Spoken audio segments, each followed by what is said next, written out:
longest life possible. Oh, yeah. I mean, who doesn't, absolutely. right? Well, our next guest's mission was to capture the wit and wisdom of the world's oldest people, and he is here to share their secrets to making it to the triple digits. Welcome, Dr. Steve Franklin. Dr. Franklin, welcome. Thank you all for having me. This is great. This is an exciting topic. It's a great honor. This is your book here. Celebrate 100. Hope all of you will celebrate 100. I hope we do too. We're living to 100. We're claiming that right now. I want you to be doing the show when you're 100 too. Oh my God, we want you to be watching it when we're 100. We want everybody to be watching when you're 100. So hey, for the past several years, you basically visited, videotaped, interviewed, dined, danced, and laughed with centenarians all across America for that book. It's called Celebrate 100. So what did you learn? Oh, wow. Well, I looked up the word mojo. And one of the definitions of mojo is charm. So one of the things I learned is that you can live a charming life well over 100. Okay. Laughing, dancing, full of life and joyful. The other thing I learned so much is that in other cultures, we really revere our elders. Now, we're a youth-crazed society in this country. And it's okay to look better next year. It's okay to feel better next year. But it's not okay to not be wiser next year. And what I really learned is that we've got so much wisdom to learn about from these people, about money, about work, about life in general, that we just aren't capturing and sharing with the younger generation, which includes you and me. And that's what I set out to do, was to capture the wisdom of the oldest people on earth that happen to live here in America and share it with the younger generation so that we can live longer, fuller, better, richer lives. Well, and you mentioned that you videotaped them. So they ranged in age from 100 to 116. Let's take a quick look at what some of them had to say. Oh, great. I love these. And I just got to 100 all at once, and I thought, gosh, that's kind of getting old. Oh, Lord, 100 years old, that's a century. I still have most of my marbles. I've just outlived everybody. I'd rather be lucky than smart. But now that luck really depends on a lot of help from upstairs.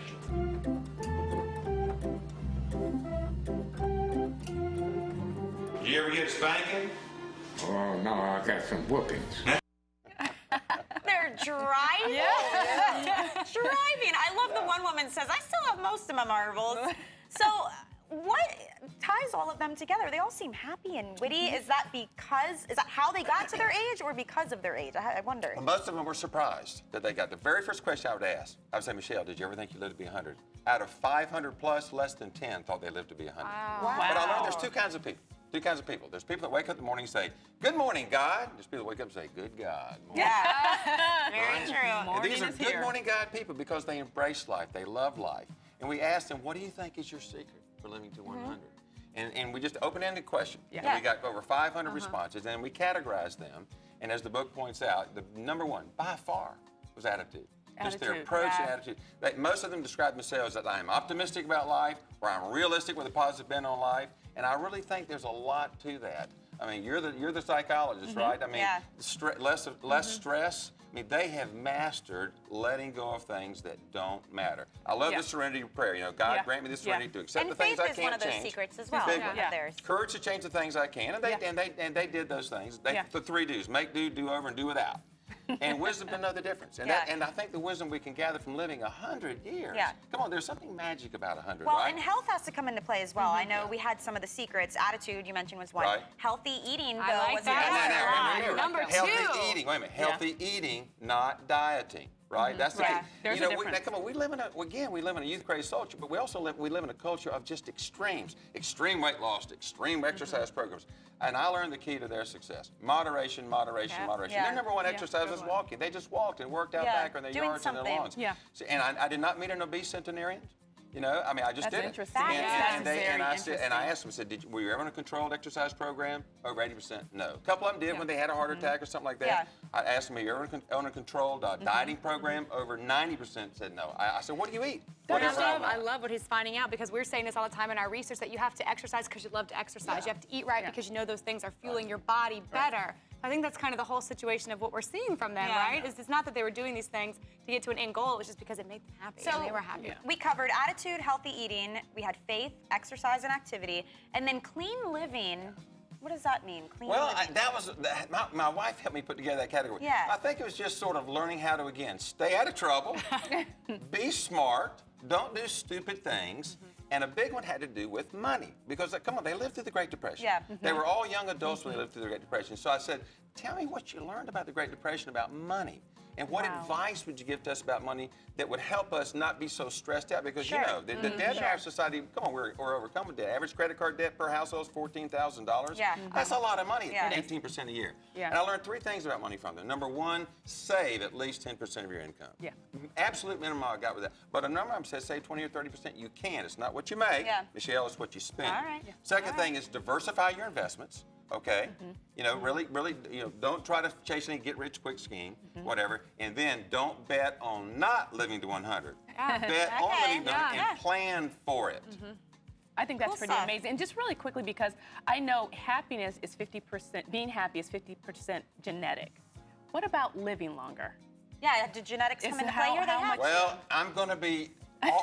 listen, I've been a researcher, and I know what you got to sort of lay out as a postulation to get research money. And so there's so much about genetics now and getting the right DNA and the right encoding. If we drink 500 gallons of red wine every day, then we're going to live to be 200, right, et cetera, and so forth.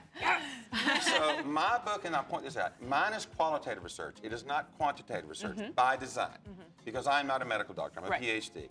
But I really believe if you look at the reduced stress from staying out of debt and managing money, what I call financial fitness, work wellness, I call it, because they loved what they did. I asked every one of them, if you had to live your life over again, would you do something different? Over 90% said, no, I loved what I did. So I call it, take this job and love it, not shove it. So you think about that, financial fitness, work wellness, and then just healthy habits, emotionally, physically, spiritually, relationally. Those 3 things combined, I think, is what makes for them it's not that hard. And for you and I. This is things we can do. Things we talk about doing every day, being mindful, taking that time to meditate, to take care of yourself, and to love what you do. Well, and it's funny, too. What are some amazing things that these people are still doing? I know there's a skier, which is pretty impressive. He was on the cover of National Geographic magazine just a few years ago. Frank Shearer, he was a doctor, water skiing at 100, okay? Jack Gordon still practicing law at 103. Irving Kahn still managing Wall Street at 105. Dr. Lila Denmark lived to be 114 in a few months. She was a practicing pediatrician at 103. So don't think about retiring early. I mean, so these people are active. Now, Walter Bruning said at 99, he was the world's oldest man, flew out to Great Falls, Montana to see him. He said, at 99, I decided to quit doing 2 things. I decided to quit working and quit smoking.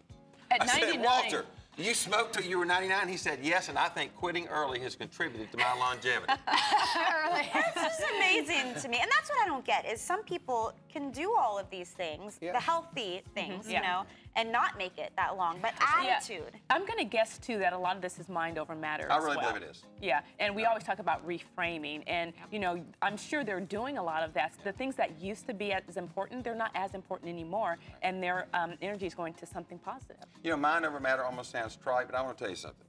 I really believe it. I mean, by far, it was attitude. You know, being optimistic about, like, taking responsibility for life, not having an entitlement mentality, not blaming others for things that happen. One guy said, I stuck my head up in a, out of a foxhole. He's fighting World War II. A guy shot me. He said, it's my own dadgum fault. You know, I should have stuck my head up. I mean, it wasn't blaming, you know, the other people. They just accept it. And I really believe the mind over matter is a bigger part than we realize. So I hope that if people get that, we'll take this wisdom and then, you know, just really internalize it. They can celebrate their own 100. I love it. You guys, if you want to celebrate 100, check out Dr. Franklin's book. It is available now. Thank you so much. Thank you. Live for long, sharing live this strong. positive message. I love it.